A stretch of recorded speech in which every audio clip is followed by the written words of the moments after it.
defeated sa first leg ng regular season 17. Team Liquid Philippines sweeps Onyx Philippines.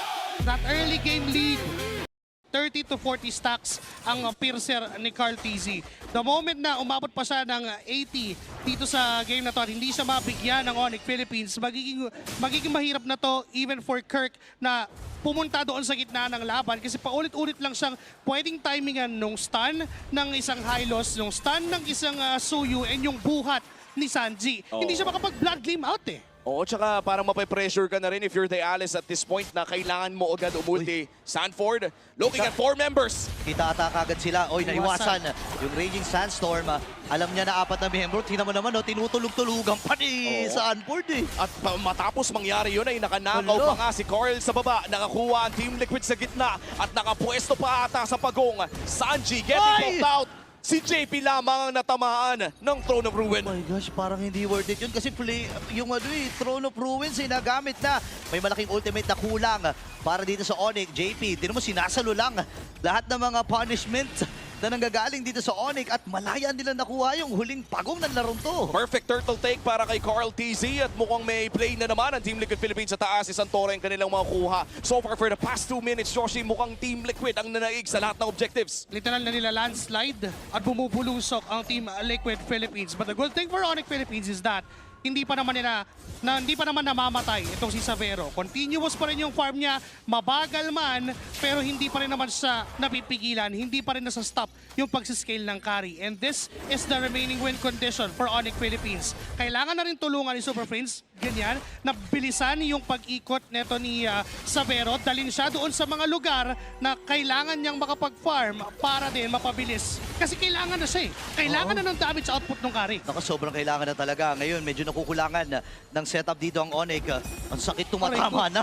Yung mga Evil Queller, napaka-hapde. At si Teddy, nako, steady na naman sa kanyang pagbabasag. Tumatrabaho na lang si Teddy doon sa may bandang itaas. Makakakuha ng tore ang Onyx Philippines doon sa bottom lane matapos ang wave na inasikaso nila a few minutes ago. Pero sa ngayon, Team Liquid Philippines pa rin ang mahawak na malaking kalamangan ng 5,000. At para bang hindi na nila pinapalabas ang Onyx around those turrets, hindi makapasok sa gubat ang side ng Onyx. Ang hirap pumasok talaga niyan. Alam mo, hindi lang yan ang nahihirapan eh. Even si Xavero, pinag-usapan natin kanina, siya ang pressure eh. Pero ngayon, parang siya atang binubuhusan ng pressure dito eh. Buong Onyx Philippines actually ay pinipressure ng Team Liquid Philippines. They have to stop targeting Sanford at this moment. Hindi worthy na buhusan mo ng skill yung Uranus at mabigyan ng malayang farm ang isang Claude or even itong si Carl TZ. Because the moment na yes, mapatay nyo si Sanford, yes, ma-burst down nyo yung Uranus, pero wala na kayong ibibitaw once pumasok na yung Hylos together with the 3 members of Team Liquid Philippines. Now, it's a perfect time for Onyx Philippines to stop fighting at this moment.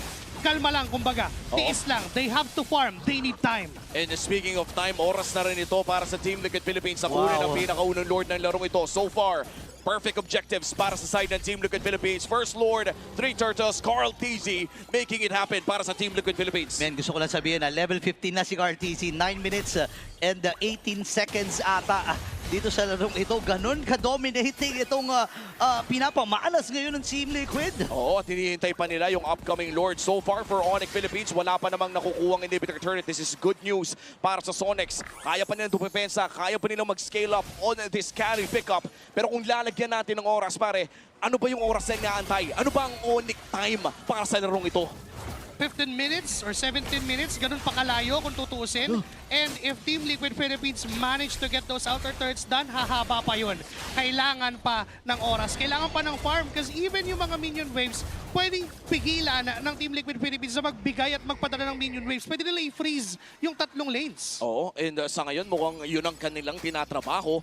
Pero mukhang makakadepensa naman sa mid lane ng side ng Onyx Philippines. Xavero still very healthy in this game, 0-0 and 0. You would rather have that. Kung low kill score game, at least hindi namamatay yung gold laner nyo. Oo nga, no?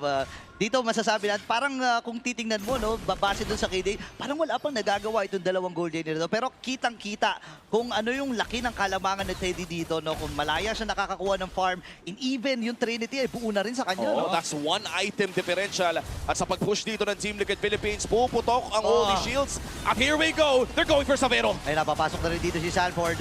Tumama yung Throne of Fruit. Pero asan yung follow-up mula sa Onyx? Cartesia ay monster kill na. At mas Sanjay! mula si Sanjay na iniiwas-iwasan yung mga balasa ng Baraha. At si Carl ay nakadalawa na rin. 2-man down para sa Onyx. Sky Piercer making it happen para dito kay Carl TC. Wala man sila nakuha ng inhibitor turret, ay may nakuha silang 2 kill. Hindi pa ata titigilin ng Team Liquid Philippines ang pag-push Ayaw. nila. They want mid lane. Kailangan makakuha sila ng isa. Ayaw talaga tampanan, pre. At dito si Savero at pumiprihit lang. Sinasalo lamang ni Sanford lahat ang damage. Pat na parang hindi nga bumabakat, men.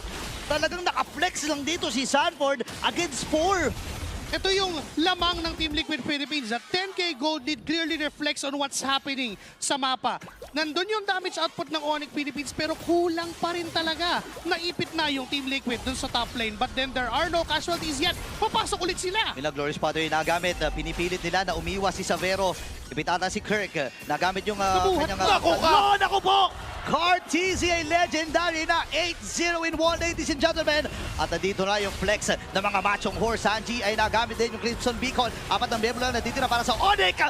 Magiging 3 na lang binibilangan na ng Team Liquid. Talagang aarangkada na ang Stampede dito ng TL. May mga flex na rin sila na ginagawa. Pumasok din si Sanford with a flicker.